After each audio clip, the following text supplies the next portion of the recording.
जब चुनाव आता तो कौम कौम, और जब चुनाव हो जाता तो बोलते हैं अपना घर घर घर। 10 मुसलमान है तो 7 पढ़ना लिखना नहीं जानते, हिसाब किताब करना नहीं जानते। 4 और 15 साल की उम्र के दरमियान के बच्चे बच्चा मजदूरी करते हैं। सिर्फ 7% मुसलमान हाई स्कूल मुकम्मल करते और 4% बच्चे ग्रेजुएट होते हैं। कौन सी इंसाफ की बात जब करते हैं लोग। मेरी जबान कड़वी क्यों होती है? नाइंसाफियों को देखकर कड़वी हो जाती है। कोई तो जाकर इन जालिमों को बताए जो सत्ता की कुर्सी पर बैठकर कमजोरों को कमजोर कर रहे बल्कि बर्बाद कर रहे। मैं उत्तर प्रदेश के मुख्यमंत्री को चैलेंज कर रहा हूं, सपा के नेता को अखिलेश को चैलेंज कर रहा हूं, कांग्रेस के राहुल को चैलेंज कर रहा हूं। अगर तुमको मेरे आंकड़ों पर भरोसा नहीं है तो एक वक्त और मुकाम बता दो, तुम 10 मिनट मेरे सामने नहीं बैठ सकोगे। मैं सच्चाई का बयान कर रहा हूं। आप देश के प्रधानमंत्री को 7 साल के बाद मालूम हुआ कि उत्तर प्रदेश में सांड का मसला है। अरे तुमको शर्म नहीं आती? इतना झूठ बोलते हो। तुम हमारी बर्बादी के कानून में बीजेपी अमित शाह का साथ देते हो और यहां पर गांधी परिवार की लड़की आकर वोट की बात करती है। जेल में जाकर मुलाकात करो तिहाड़ जेल में। जब आएंगे आपसे वोट की भीख मांग रहे तो बोलना हिजाब और निकाब के बारे में तुम्हारी राय क्या है। पूछो उनसे हिजाब और निकाब के बारे में राय क्या है।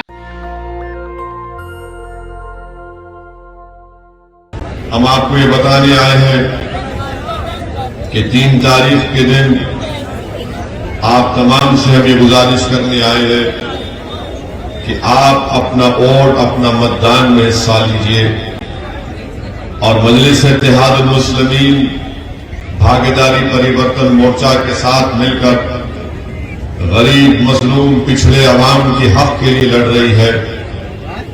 हम आपके मान सम्मान के लिए हिस्सेदारी के लिए लड़ रहे हैं और अगर आप अपने ही वोट से अपने प्रत्याशी को कामयाब नहीं करेंगे तो फिर इस विधानसभा का विकास कैसे होगा। अभी शुरुआत में डॉक्टर मन्नान साहब ने ये कहा कि असदुद्दीन ओवैसी 5वीं मर्तबा उतरोड़ा विधानसभा को आया है। मैं डॉक्टर साहब से कहना चाहूंगा कि आपने ये कहकर मुझे शर्मिंदा किया और मुझे आपने ये बता दिया कि ओवैसी उतरोड़ा का नहीं बाहर से आया है। मेरे अजीज दोस्तों और बुजुर्गों, हम आपको ये बताना चाह रहे हैं, बल्कि डॉक्टर साहब को ये बताना चाह रहा हूं, मैं अगर आपके पास नहीं आऊंगा तो क्या गैर के पास जाऊंगा मैं। मजलिस इत्तेहादुल मुस्लिमीन की कामयाबी को रोकने के लिए बीजेपी सपा और कांग्रेस मिलकर ये कोशिश कर रहे हैं कि डॉक्टर मन्नान की कामयाबी को रोका जाए। मेरे अजीज दोस्तों और बुजुर्गों, इस चुनाव में आपको एक अच्छा फैसला लेकर यहां से अपनी जमात मजलिस इत्तेहादुल मुस्लिमीन को कामयाब करना है। एक एक वोट का सही इस्तेमाल करिए, डरने और घबराने की जरूरत नहीं है।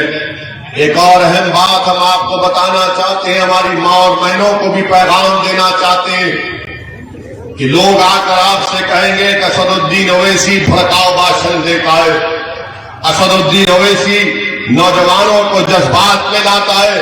तो हाँ, मैं इकरार करता हूं, मैं जज्बात में लाता हूं। मेरी तकरीर या मेरे अल्फाज या मेरी जबान से नौजवान जज्बात में नहीं आता, ये मेरा काम नहीं है। मैं सच्चाई को बयान करता हूं और जो हक है वो तुम्हारे जज्बात में तब्दीली पैदा करता है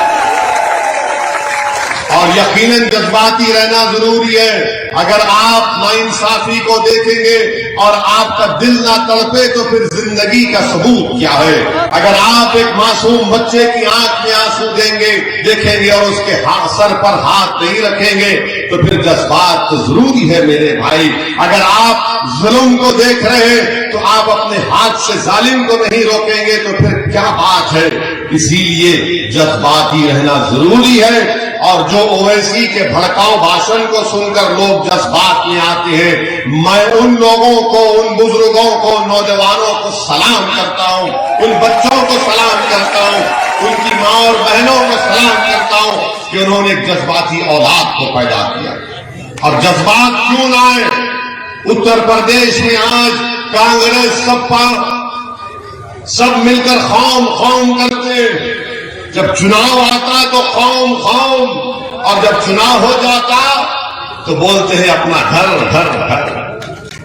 चुनाव में आता है तो बताओ कितने मर्तबा आपने यहां पर किस किस को वोट नहीं दिया। बीजेपी कहती है सबका विकास, सबका विश्वास, सबका साथ।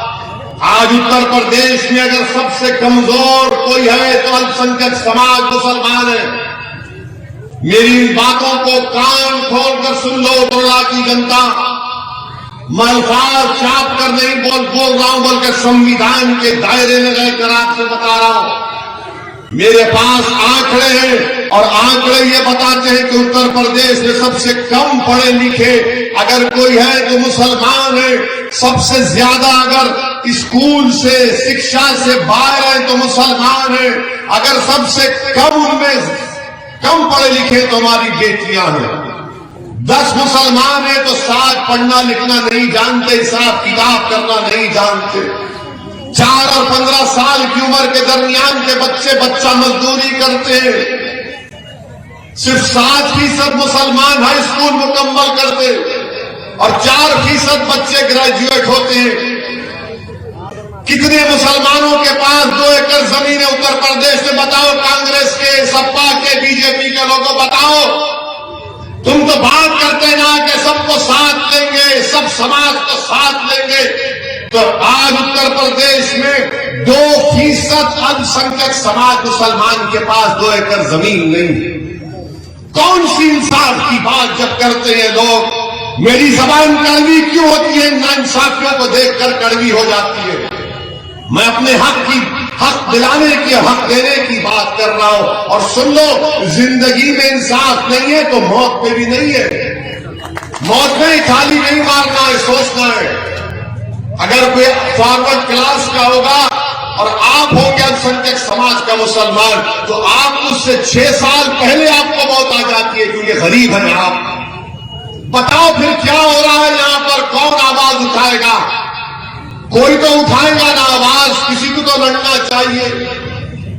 कोई तो जाकर इन जालिमों को बताए जो सत्ता की कुर्सी पर बैठकर कमजोरों को कमजोर कर रहे बल्कि बर्बाद कर रहे। आप बताइए, अगर आप जाकर किसी के घर पे पूछेंगे क्या तुम्हारी औलाद को, तुम्हारे बेटे को, तुम्हारी बेटी को शिक्षा चाहिए तो कहेगा बिल्कुल चाहिए।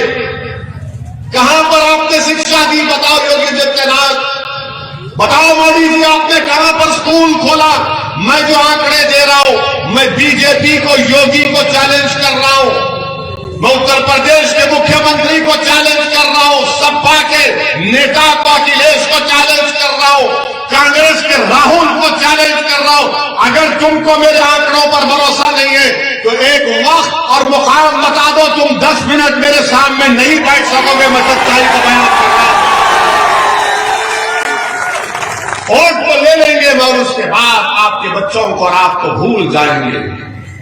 कोई कहेगा कि ओवैसी तुमने हैदराबाद में क्या किया? तो हमने हैदराबाद में, हमारे 7 विधायक हैं, कोई मंत्री नहीं है, सत्ता में नहीं है। हमारा मेडिकल कॉलेज है जिसमें 150 मुसलमान बच्चे और बच्चियां हर साल डॉक्टर बनकर निकलती है। इंजीनियरिंग कॉलेज है जिसमें 250 मुसलमान बच्चे और बच्चियां इंजीनियर बनकर निकलती है। MBA कॉलेज है, MCA कॉलेज है, नर्सिंग कॉलेज है, फार्मेसी कॉलेज है, आर्किटेक्चर का कॉलेज है, 2-2 अस्पताल है बड़े बड़े। जिसमें कम पैसों में इलाज होता है, ये सब कैसे बना? कोई आसमान से आकर नहीं दिया, ये सब आपने दिया था। आपने हमको विधायक बनाया, हमने काम किया। ये काम उत्तर प्रदेश में नहीं हो सकता था। आपने जिसको विधायक बनाया उसने अपनी जेब को मोटा किया। जिसको आपने विधायक बनाया वो मंत्री बन गया। जिसको आपने वोट डाला वो मंत्री बन गया, मुख्यमंत्री बन गया। बताओ तुमको क्या मिला? इसीलिए ओवैसी से नफरत करते हैं, क्योंकि मैं जज्बात में लाने के लिए नहीं, आपको पैगाम दे रहा हूं। तुम्हारे को क्या मिला मुझे बताओ। क्या मैं ये कह रहा हूं कि मैं उतरला में आसमान से तारे तोड़ कर ला कर दूंगा? मैं नहीं कह रहा, मैं कह रहा हूं जमीन पर जो सबको मिल रहा है, मेरी औलाद को भी मिले, मेरी बेटी को भी मिले। यही तो हमारी लड़ाई है। और मुझे यकीन है कि अगर आप डॉक्टर अब्दुल मन्नान साहब को विधायक बनाएंगे तो उत्तर प्रदेश की विधानसभा में जाकर आवाज उठाएंगे, लड़ेंगे। ये हमारे मसाइल हैं। इतना बड़ा उतरला विधानसभा है, खाली 3 डिस्ट्रिक्ट के हॉस्पिटल है, स्लॉटर हाउस नहीं है। क्यों नहीं देते परमिशन बीजेपी वाले? क्यों नहीं दिया कांग्रेस ने? क्यों नहीं दिया बसपा ने? आप बताइए, रोड नाम की कोई चीज नहीं, खड्डे हैं पूरे यहां पर। इस विधानसभा में योगी आदित्यनाथ कहते कि मैं गर्मी निकाल दूंगा। अरे बाबा, गर्मी निकालना तो दूर की बात, उतरौला विधानसभा में लोग अपना सेलफोन चार्ज नहीं कर सकते, बिजली आती नहीं है यहां पर, 4 घंटे आती है खाली। गर्मी निकालूंगा? अरे बिजली तो पैदा करो। बिजली नहीं देंगे, गर्मी निकालेंगे? बिजली नहीं दिए बाबा, और बोल रहे कि मैं मई जून में बर्फ लाऊंगा। अरे पहले बिजली लाओ। बाबा बोलते गर्मी निकालूंगा, मगर ये सांड क्या कर रहा है खेतों में रातों में? बाबा ने इनको छोड़ दिया, आशीर्वाद दे के जाओ, खाओ, तुम्हारे बाप की जमीन में खा लो।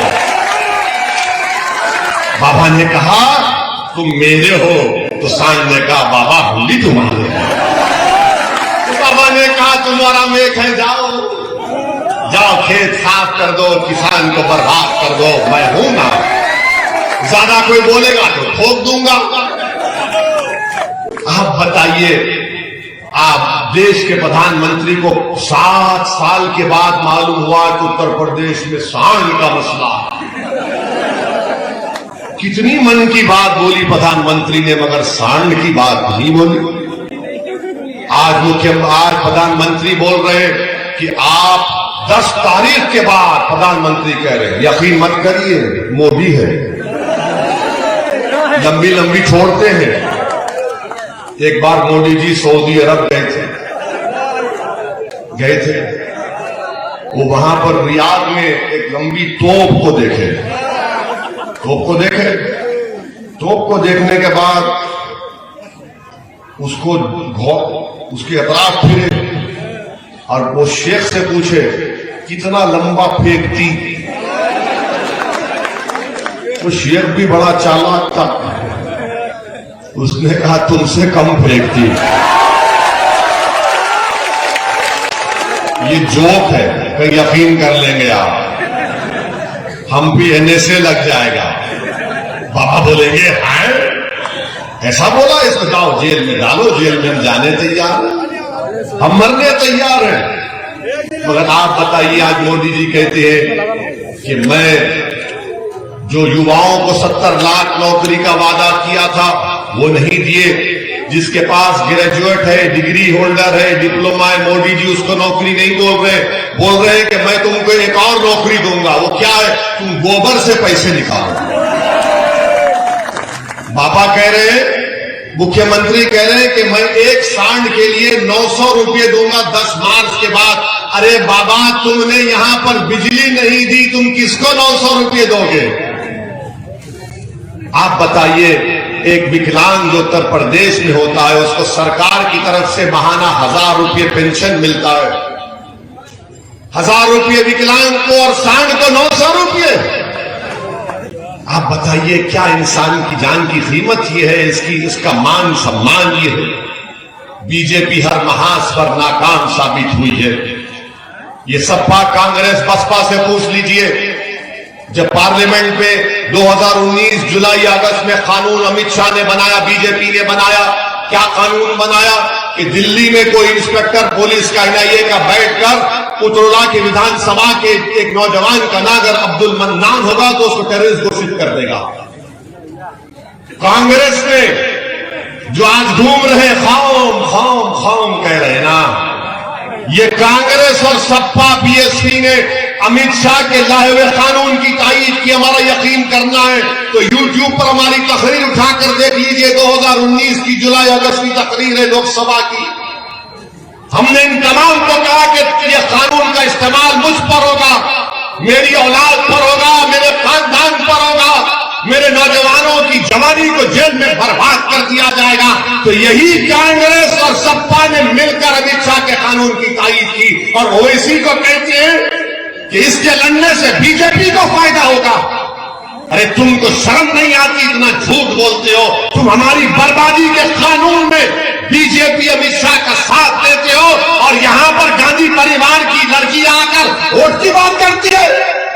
जेल में जाकर मुलाकात करो, तिहाड़ जेल में जाओ, जेल में जाकर पूछो उन बच्चों से कि पार्लियामेंट में अगर किसी ने मुखालिफत की तो उसका नाम असदुद्दीन ओवैसी और इम्तियाज जलील था। मेरे अजीज दोस्तों और बुजुर्गों, ये इनकी हकीकत है, इन चेहरों को पहचानिए। आज चुनाव आ गया तो सब हमदर्द हो जाते हैं और उसके बाद जब इनको वोट मिल जाता है वो हमको यतीम और लाचार बनाकर छोड़ देते हैं। मेरे अजीज दोस्तों और बुजुर्गों, इस विधानसभा की तरक्की के लिए, इस विधानसभा के विकास के लिए, मजलूमों की कामयाबी के लिए, कमजोरों को ताकतवर बनाने के लिए, बेजुबानों को जबान में आवाज देने के लिए ये बहुत जरूरी है कि आप मजलिस इत्तेहाद और मुस्लिमीन के उम्मीदवार डॉक्टर अब्दुल मन्नान को कामयाब करिए। मैं आपको बताने आया हूं कि यहां पर आप जब मतदान करेंगे, वोट डालेंगे, तो आप वोट मजबूरी की हालत में करेंगे या मजबूती के लिए करेंगे? आप मजबूरी के लिए करेंगे या मजबूती के लिए करेंगे? आपने 30 साल से मजबूरी की हालत में आपने कभी सपा को तो कभी बसपा को तो कभी कांग्रेस को वोट दिया। ओवैसी आपके दरमियान में आकर आपसे अपील कर रहा है, भीख मांग रहा है कि मजबूरी की हालत में मत दो, मजबूती के लिए डॉक्टर मन्नान को वोट दो। अगर आप मजबूरी की हालत में देंगे तो यही नाइंसाफी चलती जाएगी। मजबूरी की हालत में देंगे तो उतरौला में कोई विकास नहीं होगा। मजबूरी की हालत में देंगे तो उतरौला में रेलवे लाइन नहीं आएगी। मजबूरी की हालत में देंगे तो अस्पताल नहीं बनेगा। अगर आज आप मजबूती के लिए वोट देंगे तो तमाम विकास के काम होंगे और आपकी आवाज उत्तर प्रदेश के विधानसभा में गूंजेगी। और हम आपको बता रहे हैं कि अगर भाग्यशाली परिवर्तन मोर्चा को अल्लाह ने आपकी दुआओं और वोटों से इख्तिदार और सत्ता दी तो 3 डिप्टी सीएम बनाए जाएंगे। अल्पसंख्यक समाज का मुसलमान, एक निषाद समाज, पिछड़ा समाज से। अगर ऐसा होता है तो उतरौला की जनता को ये वादा करके जा रहे हैं कि doctor Abdul mannan deputy CM बनेगा इंशाअल्लाह ताला। इनको विधायक बनाइए, डिप्टी सीएम बनेगा। डॉक्टर मन्नान जब उत्तर प्रदेश की विधानसभा में जाएंगे तो गूंगे बनकर नहीं बैठेंगे, बहरे बनकर नहीं बैठेंगे। डॉक्टर मन्नान उतरौला की जनता के इंसाफ के लिए लड़ेगा, पुकारेगा। उत्तर प्रदेश की विधानसभा के दरो दीवार को उतरौला के इंसाफ के नारे से हिलाकर रख देगा। इस बात का मैं आपसे वादा कर रहा हूं। मेरे अजीज दोस्तों और बुजुर्गों, अपने हिम्मत और हौसले को बुलंद रखिए। डरने और घबराने की जरूरत नहीं है। एक हो जाइए, एक हो जाइए। ये तारीखी वक्त है आपके लिए। अगर हमारी मां और बहनें एक हो जाएंगी। अच्छा पूछिए ये कांग्रेस, सपा, बसपा से जब आएंगे आपसे वोट की भीख मांगने तो बोलना हिजाब और निकाब के बारे में तुम्हारी राय क्या है? पूछो उनसे हिजाब और निकाब के बारे में राय क्या है? कुछ नहीं बोलेंगे। अगर हिजाब और निकाब के बारे में अगर किसी ने बोला तो उसका नाम अल्हम्दुलिल्लाह असदुद्दीन ओवैसी और मजलिस इत्तेहाद उल मुस्लिमीन का। हमने उस बच्ची से बात की जिस बच्ची को बलवाइयों ने घेर लिया था।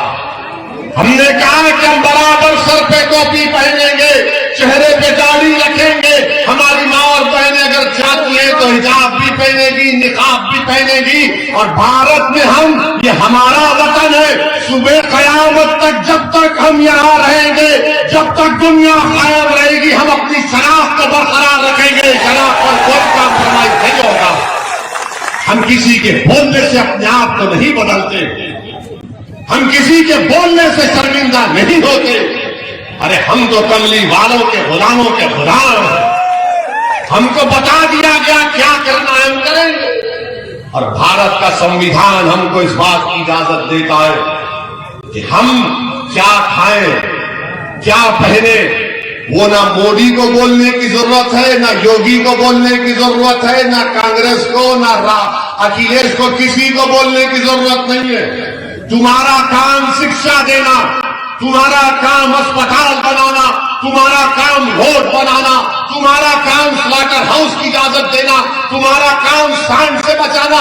तुम वो कुछ नहीं किया, बर्बाद कर दिया हमको। हमारे बच्चों को शिक्षा नहीं मिली, अब मेरी गाड़ी और मेरे हिजाब के पीछे पड़ गए। तुम जो चाहे कर लो, हम अपनी मर्जी के मुताबिक जिंदगी गुजारेंगे। तुम हमको जिंदगी का सलीका मत सिखाओ। दुनिया हैवान थी तो हमने उनको इंसान बनाया, मेरी तारीख है। मेरे अजीज दोस्तों और बुजुर्गों, मेरी आपसे ही गुजारिश है कि आप 3 मार्च के दिन डॉक्टर अब्दुल मन्नान को कामयाब करिए। और आप जानते हैं कि हम क्यों कह रहे हैं। यहां पर विधानसभा में हजरत शहीद मिल्लत शाह अब्दुल कुद्दूस रहमतुल्लाह अलैह की 119 साला दरगाह थी। इसको हुकूमत ने उसका दरवाजा बंद कर दिया गया था, तो क्या कांग्रेस आई थी दरवाजा खुलाने के लिए? हजरत के आस्थाने का रास्ता बंद हुआ तो यही अब्दुल मन्नान दौड़कर पहुंच गया, यही अब्दुल मन्नान दौड़कर पहुंच गया। ये तो अल्लाह के वली का आस्थाना है। हमको बताया कि आपका शिजरा पीराने पीर शेख अब्दुल कादिर जिलानी रहमतुल्लाह अलैह से मिलता है, शहीद साहिब बगदाद से मिलता है। मेरे अजीज दोस्तों और बुजुर्गों, आखिरी बात याद रखो हमारी इस बात को, जिस समाज का नेता होगा उसी की आवाज को सुना जाएगा। जिस समाज का नेता होगा उसी की आवाज को सुना जाएगा। तुम्हारा नेता नहीं है, तुम्हारे बच्चों की आंखों के जो आंसू बह रहे वो बहते रहेंगे। तुम्हारा नेता नहीं होगा तो तुम्हारा इनकाउंटर होता रहेगा। तुम्हारा नेता नहीं होगा तो तुम्हारे विधानसभा में स्कूल नहीं खुलेगा। तुम्हारा नेता नहीं होगा तो तोरला में विकास का काम नहीं होगा। तुम्हारा नेता नहीं होगा तो स्लॉटर हाउस नहीं खोला जाएगा।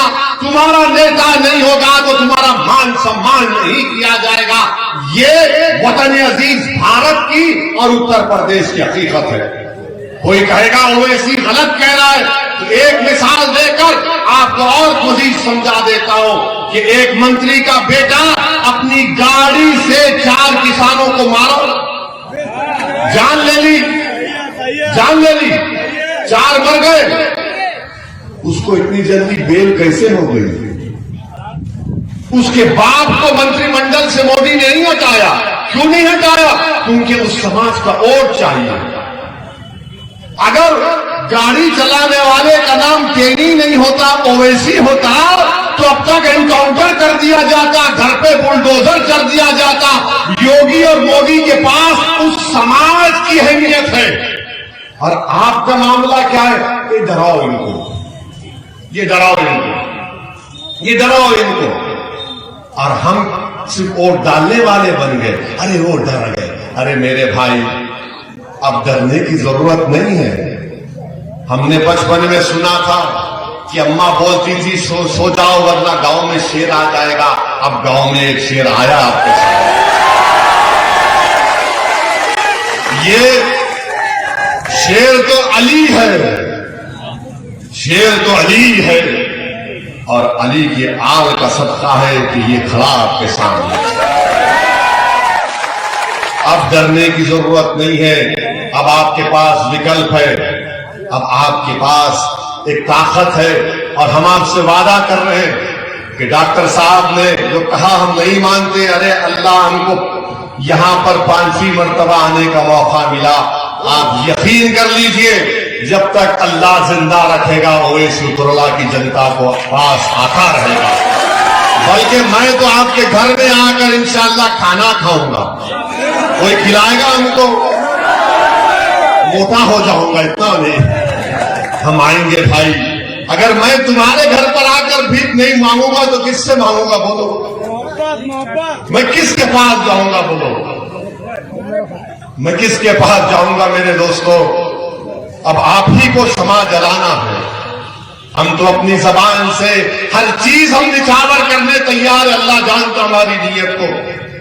हमारी गाड़ी पर गोलियां चलाई गई, लोगों ने कहा मत जाओ, तुम्हारी जान को खतरा है। हमने कहा हमको सिक्योरिटी नहीं चाहिए, अगर मरना लिखा हुआ है तो मरेंगे, मगर जब तक जिंदा रहेंगे मर्द की तरह रहेंगे, बुज़दिली के मजारे नहीं करेंगे। अगर मेरे मुझ पर गोलियां चलाने वाले ये समझ रहे हैं कि ओवैसी गरीब मजलूम पिछड़ों की बात करता है, उसकी जबान को बंद कर दिया जाएगा, तुम अपनी गोलियों से मेरी जबान को बंद कर सकोगे, मगर मैं जो पैगाम दे चुका हूं अल्लाह के करम से वो पैगाम आपको आगे लेकर जाऊंगा। और मैंने आपसे कह रहा था कि जिस समाज का नेता होगा उसकी आवाज को सुना जाएगा। सुनो मेरे दोस्त, तुमको शेर बनना है, तुमको शेर बनना है। जब कांग्रेस, बसपा, सपा, बीजेपी वाले आएंगे तो बहादुरी के मजारे करो, अपनी मां को शर्मिंदा मत करो। हशर के मैदान में तुम्हारी मां तुम पर फख्र करेगी कि हां, बातिल ताकतों के तूफानों में मेरे बेटे ने बहादुरी का रोल अदा किया था कि मार्च करें। जिसका नेता होगा, हमने कहा था ना, ये गांव नवाब मलिक साहब का भी गांव है। हमको बताया गया, डॉक्टर साहब ने कहा, हमको डॉक्टर साहब, डॉक्टर अब्दुल मन्नान साहब ने कहा कि धुसावा गांव इताए रामपुर में नवाब मलिक का गांव है। हमारी बात को गौर से सुनो। नवाब मलिक साहब राष्ट्रवादी कांग्रेस में मंत्री है ना? उन्हीं के पार्टी का डिप्टी सीएम है। उसके ऊपर करोड़ रुपए का इल्जाम है सिंचाई के स्कैम किया, करोड़ रुपए का। और नवाब मलिक पे क्या इल्जाम है? 1999 में वो कोई जमीन खरीदे, जो कानून नवाब मलिक पे इस्तेमाल हुआ वो कानून 2003 में बना। अगर बेटा औलाद पैदा नहीं हुई तो उसका नाम रखाई पैदाइश के बाद रखते हैं ना। तो ये कानून की पैदाइश 2003 में हुई। नवाब मलिक ने बेटा पैदा कर दिया 99 में, तो मोदी क्या कर रहा है कि नहीं 2003 में, 99 में नाम रखा ही नहीं होगी, 2003 के कानून के तहत नाम रखा ही नहीं। और देखो आप, मोदी भी एक ही है, राष्ट्रवादी कांग्रेस के नेता भी एक ही है। वहां पर नेता का भतीजे पर इल्जाम था। अगर भतीजा गिरफ्तार हो जाता तो राष्ट्रवादी कांग्रेस महाराष्ट्र को रोक देती, मगर क्योंकि गिरफ्तार होने वाले का नाम नवाब मलिक था, इसलिए सब गूंगे बनकर बैठे हैं, सब गूंगे बनकर बैठे। क्या नवाब मलिक पर जो इल्जाम लगा गलत है, झूठ है। और एक मिसाल देता हूं, आजम खान मंत्री थे, अखिलेश मुख्यमंत्री थे ना। मंत्री पर इल्जाम कि उन्होंने अपने मंत्रालय में किसी का गलत नौकरी पे रखा किसी को। आजम जेल में और मुख्यमंत्री हेलीकॉप्टर में फिर रहा है कि तुझ पर मेरी जवानी कुर्बान के नारे सुनते हुए। अगर मंत्री जेल में है तो मुख्यमंत्री जेल में क्यों नहीं है?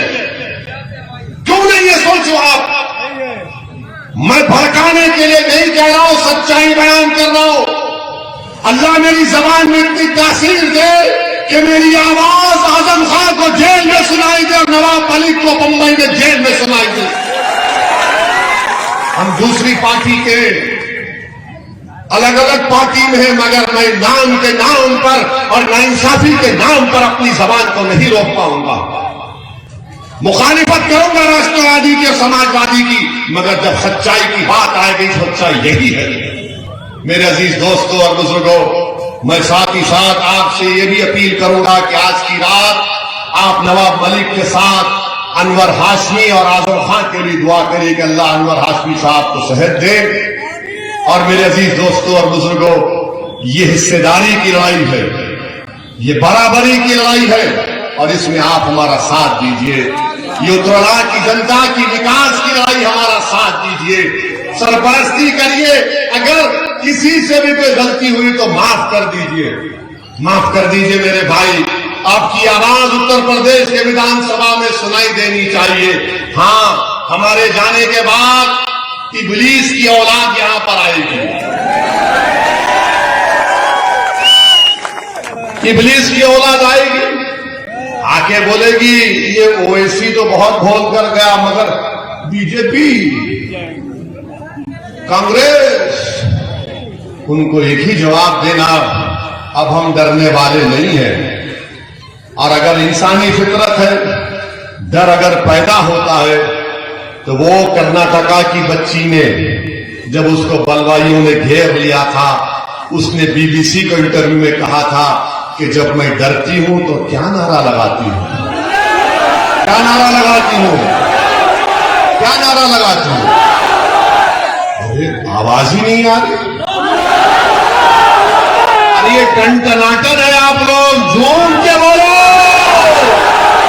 मस्त होकर बोलो, मजबूत होकर बोलो, एक होकर बोलो, पूरा उजाला बोले, पूरा यूपी बोले, पूरा देश बोले। अस्सलाम वालेकुम व रहमतुल्लाहि व बरकातहू। 3 मार्च को पतंग पर नेशनल दस्तक की आपसे गुजारिश है कि अगर इसको बचाना चाहते हैं तो नेशनल दस्तक को सब्सक्राइब करने के लिए रेड कलर के सब्सक्राइब बटन को दबाएं, फिर बेल आइकन की घंटी दबाएं। नेशनल दस्तक को बचाने के लिए बहुत जरूरी है कि हर खबर को शेयर करें, लाइक करें, कमेंट जरूर करें।